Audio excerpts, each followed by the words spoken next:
こんにちは、 VTuber の若葉マークです。今回は愛知県豊橋市を散策してきました。若葉が2024年一番ハマったアニメ「負けヒロインが多すぎる」の舞台が豊橋なので、聖地巡礼も兼ねて向かっています。負けインが豊橋って知ったすぐ後から、朝の情報番組でも豊橋、夜の番組でも豊橋、これはもしや豊橋に呼ばれていると思って行動に移したわけなんです。新幹線に乗って20分、豊橋に到着しました。改札を抜けると柳さんが天からお出迎え。 JR 東海のコラボ特典を受け取り、散策レッツゴー。在来線の改札口には全員のパネルがありました。裏に回ると聖地巡礼マップもありました。駅構内結構写真撮ってる人がいて、心の中で握手をしました。駅の外にも柳さん。ホリデーシーズンということで駅前がクリスマス仕様になっていました。おお、見覚えのあるアーチだと思いつつ、画面に映っている反対側は結構人通りが多くて、撮影するのが恥ずかしかったです。ちょっと隅っこに移動しようかな。あ、見て、見覚えのあるスペースシャトル。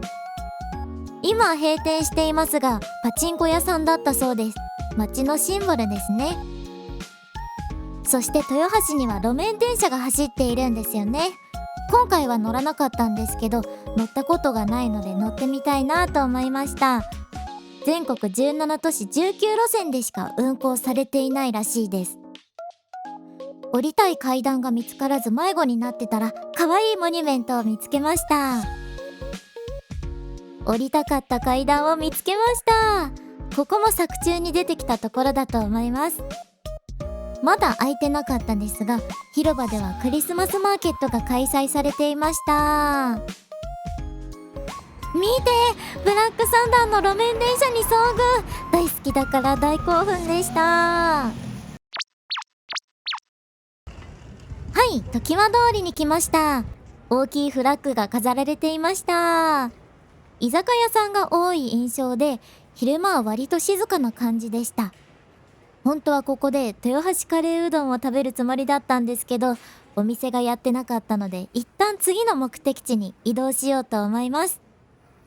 お、さっきのスペースシャトルだ。存在感ありますね。水上ビルに到着しました。壁のイラスト、想像していたより大きい。大迫力ですね。水上ビルはその名の通り、水の上にビルが建っているんです。お、ここも作中に出てきたカフェですね。土地がなければ農業用水路に建てればいいじゃないというような感じで、1960年代に築かれたそうです。端っこまで来ました。ここにももちろん柳さん。ビルとビルの間には橋がかかっていて、この下に水が流れているのかと不思議な気持ちになりました。おしゃれカフェや雑貨屋さん、昔ながらのお店など素敵な雰囲気のお店がいっぱいありました。ただ日曜日定休が多いのか、時間帯が悪かったのか、閉まっているお店が多かったです。毎月第1月曜日には朝市が開催されているみたいなので行ってみたいなと思います。こんな感じで壁にはみんなのイラストが載っていましたよ。端っこまで来ました。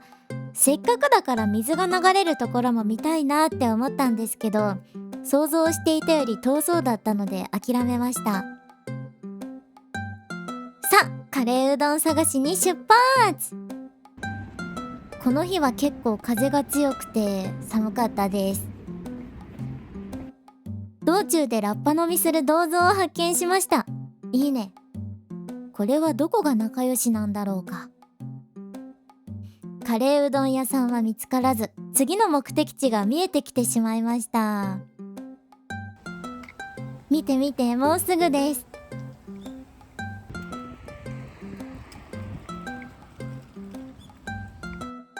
じゃーん、柳さんです。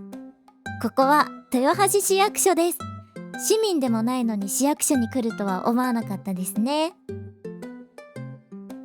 最上階が展望台になっているそうなので行ってみようと思います。土日祝日も開放しているそうです。迷子になりました。入り口がわかりません。どうしよ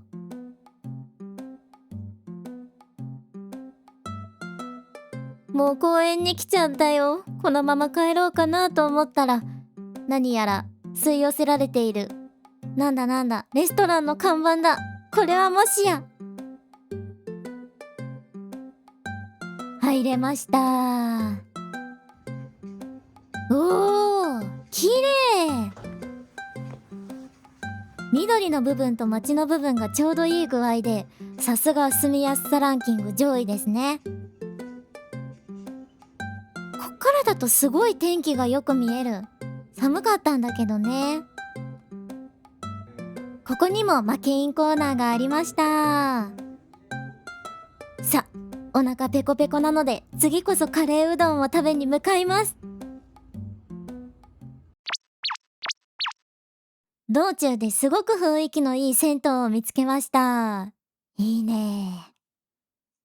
あったー。さて、早速いただきたいところですが、食べる前に豊橋カレーうどんについて説明しようと思います。1、うどん麺は自家製麺とする。2、器の底からご飯、とろろ、カレーうどんの順に盛る。3、日本一位の生産量を誇る豊橋産のうずら卵を具に使用する。4、福神漬けまたはつぼ漬け、紅生姜を添える。5、愛情を持って作る。この5つの条件をクリアしたものがカレーうどんとして提供されます。まあ美味しそう。いただきます。あったまって幸せでした。ここからはバスに乗って移動するため再び市役所の方へ戻ってきました。なんかね、 Google マップの示すままに進んでたんですけど、絶対バス停じゃないだろっていう細い道に案内されて、野生の勘で大通りに出たら普通に分かりやすいバス停がありました。ちょっと悔しい。気を取り直して本日の裏メインイベントに向かいます。変電所前というバス停で降りて目的地に向かいます。少し歩くと急にのどかな風景になりました。いやー、落ち着くね。Google マップに言われるがままに進んでいくと、あのちっちゃいの、ヤギがいる。もうすでに若葉はテンションマックスです。今回は迷わずにたどり着きました。ヤギと触れ合えるマウイ牧場です。餌代300円を支払って入場します。カメラ持ってバケツも持ってるから柵がうまく開けられなかったです。開いた。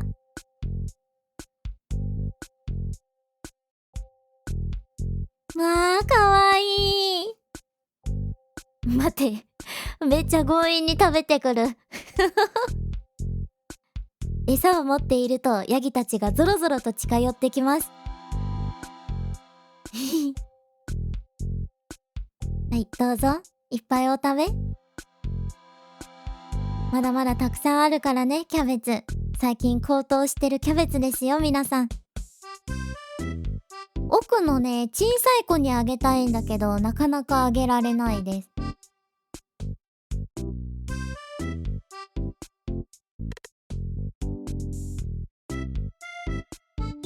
わー、天国。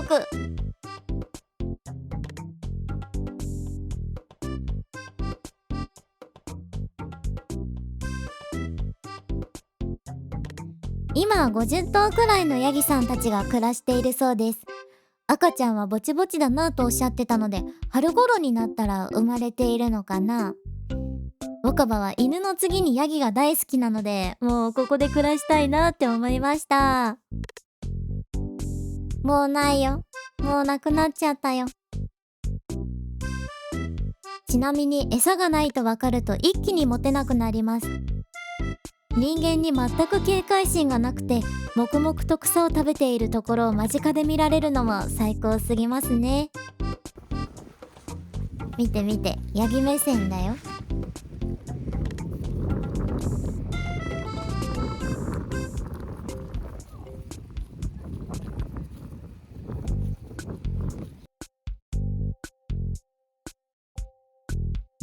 なんか喧嘩始まった。かわいい。年齢層高めのヤギさんたちは集まって暖を取っていて可愛かったです。人の背中を顎置きにしてる子がいました。餌ちょうだいって言いに来たのかも。ごめんね、持ってなくて。名残惜しいですが牧場を後にし、次の場所へ移動しました。豊橋に来たら食べたかったあるものを食べに来ました。ご注文はいかがなさいますか？イートインでマッターホーン一つください。かしこまりました。お席が開くまで少しお待ちください。なんだかんだ順調に進んだな。豊橋でやりたいことリスト見返そうと。ピレーネを食べる。ピレーネ？ショーケースにはないぞ。ピレーネ検索。お店間違えた。てか逆になんでマッターホーンを知ってたんだ若葉は。まあいいか、案内されたし食べよう。いただきます。ふわふわでとっても美味しかったです。生クリームが得意じゃない若葉でも余裕で食べられました。美味しかったので家族の分も買って帰りました。まだまだ行けてない場所がたくさんあるし、食べられていないものもあるのでまた来ようと思います。最後まで見てくれてありがとう。またねー。